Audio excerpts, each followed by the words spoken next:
Yo, what's up, guys?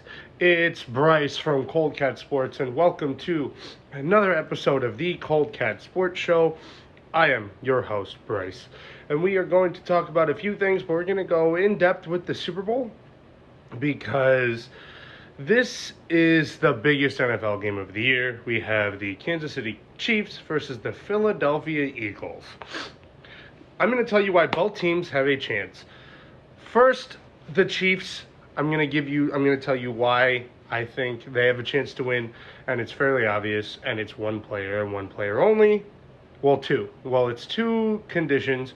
First, obviously, you have Patrick Mahomes, and as you've seen, the NFL favors the superstar quarterback, and I guess that's what Patrick Mahomes is, and you see that he's never missed. He's never not been to the AFC Championship, and obviously it's 7 straight seasons now of him going to the AFC Championship, and this is his 5th Super Bowl now, so he's going for Super Bowl number 4, three-peat, and then you have probably the biggest factor of this, and that's Steve Spagnuolo.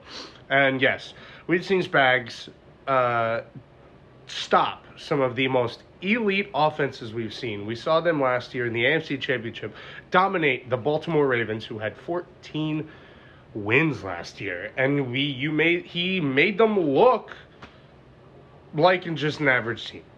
We saw them do the same thing to the Bills this season. We saw them do the same thing to the Texans in the playoffs. They didn't play the Texans, but we saw them do the same thing to the Bills a week and a half ago. So I don't know why people are counting out the Chiefs.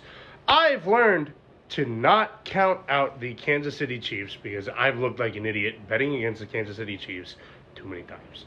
And I'm not doing it again. Now, let's flip to the other side. And let's say why the Philadelphia Eagles have a legitimate chance to win.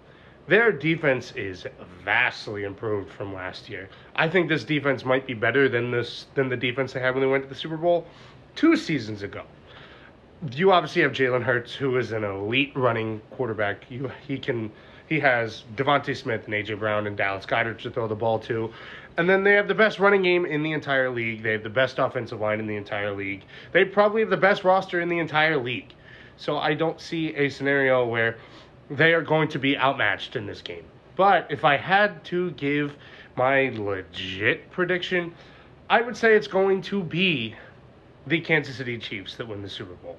And get the three-peat. I've counted against them. I've rooted against them way too many times, and I've looked like an idiot, and I'm not doing it again. Okay, so this happened on NXT last night. Fandango came back after, 4 years of being gone from WWE, or 5 years now?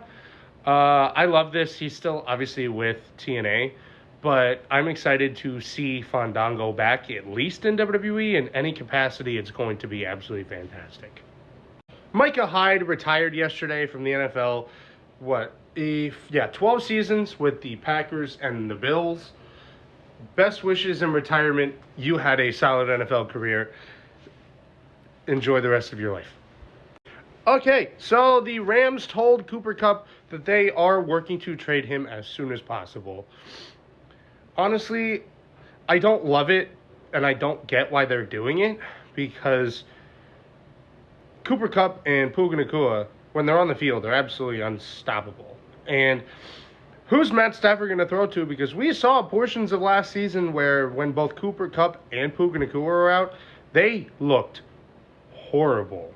And they were 2-7 at one point, or 3-6 at one point, and then they ended up going on this miracle run at the end of the season and making the playoffs, winning the NFC West.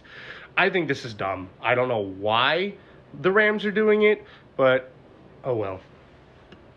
Okay, so Jey Uso won the 2025 Men's Royal Rumble over John Cena, who was in second place.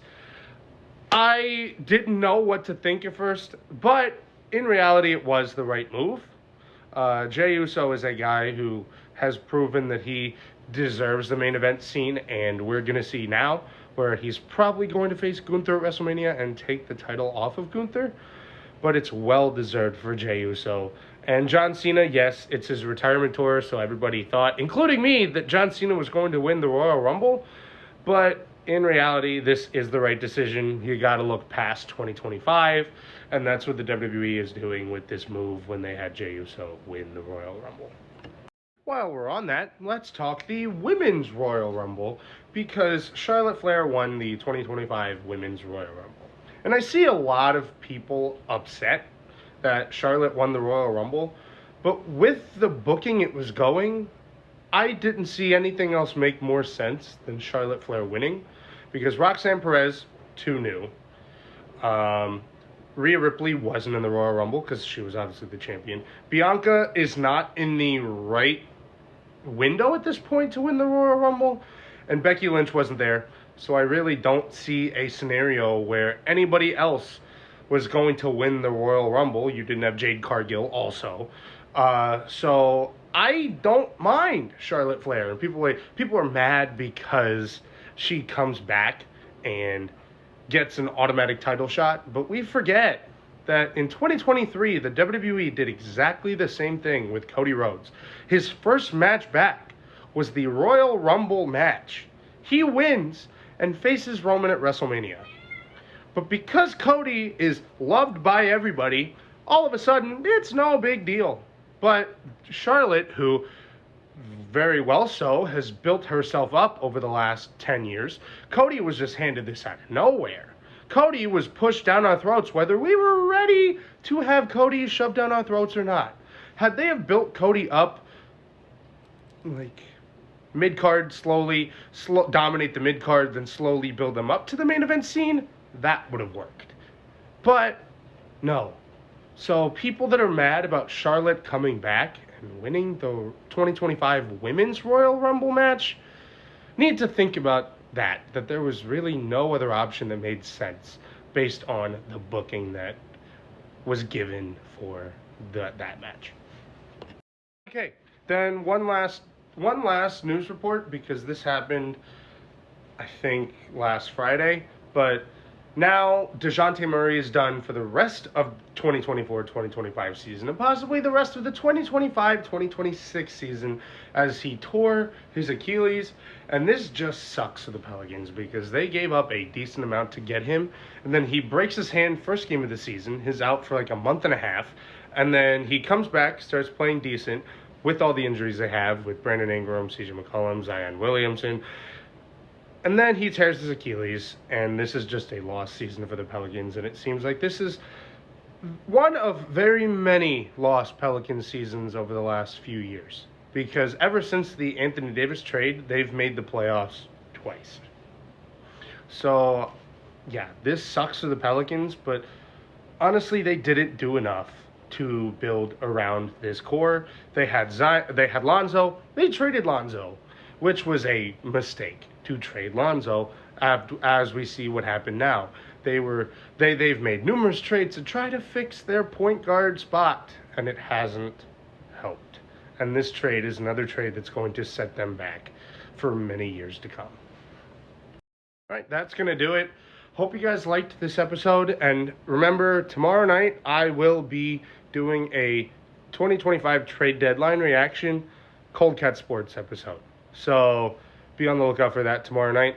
See you guys tomorrow, not next week. Peace.